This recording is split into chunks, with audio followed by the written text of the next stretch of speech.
So, if you've been following the Naruto community for a while now, you most likely heard something like, "Oh man, Naruto should have ended right after the Pain Arc," or "Nothing after the Pain Arc has any point in Naruto, the story was garbage after that and it should have just ended there." I understand the sentiment of some people who think what came after the Pain Arc wasn't as good as what came before it, but saying that Naruto should have ended with the Pain Arc is just not correct for a multitude of reasons. But before we get to those reasons, please subscribe to this channel. Let's reach 4,000 subs, let's go, let's do this, and also like this video to help me out with the YouTube algorithm. Naruto most certainly should not have ended after the Pain Arc. I hear a lot of people saying that there were no narrative threads left after Pain was defeated because Itachi was dead, so Sasuke's motivation was over as well, but this is just completely wrong. I don't know which manga you've been reading, but it wasn't Naruto. There are a lot of threads that are still open to progress the story after the Pain Arc. The first and most obvious one is the Akatsuki. It was established to the audience before the Pain Arc even started that Pain was not the leader of the Akatsuki. Tobi/Madara was the de facto leader while Pain was just a puppet. It was very much obvious that Tobi was going to be a further villain down the line, which was developed throughout the entire Shippuden era leading up to the War Arc, so obviously there were still things going. The Akatsuki, as far as we knew back then, had 8 tailed beasts, all of them except for the QB, at their disposal sealed in the Geromazo. We would later discover that B was actually alive and the Hachibi wasn't captured, but still, we thought the Akatsuki had almost all of them. The Akatsuki wasn't over because Tobi was there, and when Naruto sees Minato tells him that you shouldn't be worried about Pain. He wasn't the real problem. That guy with a mask was the real trouble. You should worry about him. And of course, this is set up for future events, and if Naruto just ended after the Pain Arc, everyone's gonna be like, okay, but what the hell was up with the guy in the mask? We never knew anything about him.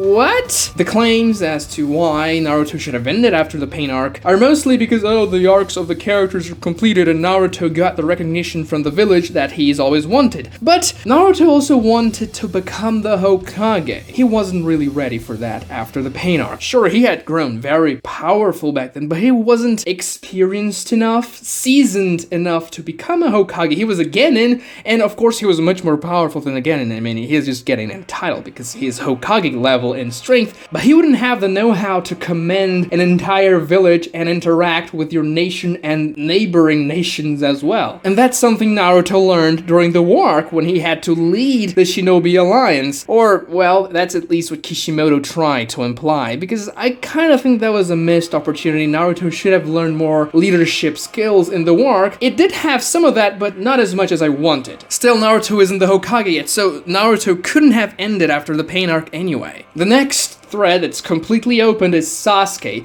and a lot of people say Sasuke lost all his motivation after Itachi died, or that his motivations make no sense, but if you break the character down and analyze his actions, his thought process, and everything he's been through, wanting to destroy Konoha after Itachi's death and after Sasuke found out the truth about Itachi is actually something, I don't want to say understandable, but something that makes sense for the character. A lot of people are gonna say, oh yeah, Itachi was protecting the village and now Sasuke wants to destroy it. But this is a very simplistic and just not very intelligent way to look at it. Sasuke is not Itachi. He says it himself. He doesn't have to do the same things Itachi did. And he thinks that the Leaf Village is an evil organization that tortured his brother and slaughtered his clan. And that's why he wants to destroy it. Is he wrong? Yes, he's not correct in that assessment, but if you analyze everything he's been through, it's something kind of logical from his perspective. So of course Sasuke still has some development to go through, a lot of development actually, about the village and him coming to terms with what happened in the past and with his brother. That has to happen for the series to be good and conclude in a good way for Sasuke, because he's a very important character as well. I would say that Naruto's arc was more fully developed by the end of the Pain Arc than Sasuke. Sasuke was much more open-ended, while Naruto, he would still grow in in the War Arc and all that, but his core development was much more completed than Sasuke. So when we talk about Sasuke, we also have to finish the development of him coming back to the village, which is what Kishimoto's always wanted to do from day one. He wanted Naruto and Sasuke to have a final climactic battle in the end of the series, and that would decide the fate of Sasuke and Naruto's friendship. And that's exactly what happens, but if Naruto ends right after the Pain Arc, this extremely important story point isn't concluded.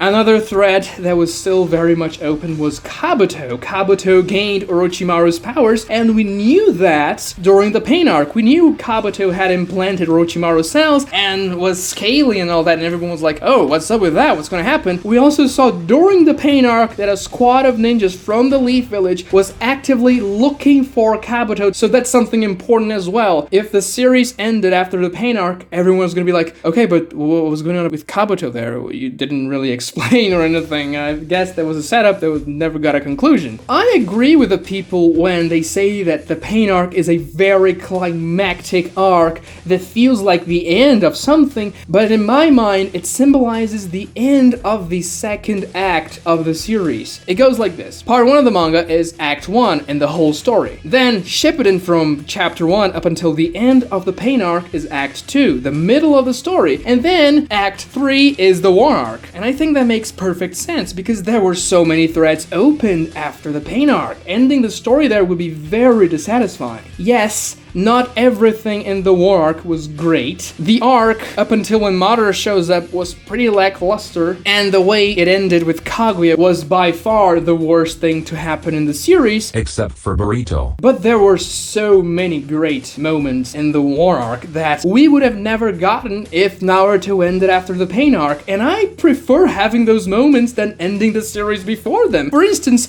everything Madara does happens after the Pain Arc, and Madara is my favorite character. And I know a lot of people love Madara, even if he's not your favorite character. Most people like him, at least most people who have some common sense. Not Boruto fans, because Boruto fans somehow, for whatever reason, hate Madara. But anyway, also we get Naruto befriending Kurama, and that scene when he used the Kurama avatar for the first time, fighting 5 Bijus at the same time, is also great. Itachi and Sasuke meeting again, and the I'll always love you scene is amazing as well. And there are so many great things. Guy versus Madara, yeah, everything with Madara is great except for his death. Naruto versus Sasuke is a pretty good fight as well, even though it was kind of underwhelming after Kaguya happened. There are so many good things about Naruto after the Pain Arc. And yes, of course, the War Arc could have been done better. I mean, you can argue everything in this world could have been better written. And if you're interested in seeing another take on the War Arc, definitely go check out my rewrite series where I'm rewriting the entire Naruto series, and eventually I'm going to get to the War Arc. Link in the description if you're interested. But the War Arc was good in many regards, and not having that arc would leave the series completely empty with a sense of utter incompletion that would have likely been very, very disappointing. Subscribe to this channel if you enjoyed this video, and like it as well. Thanks for watching.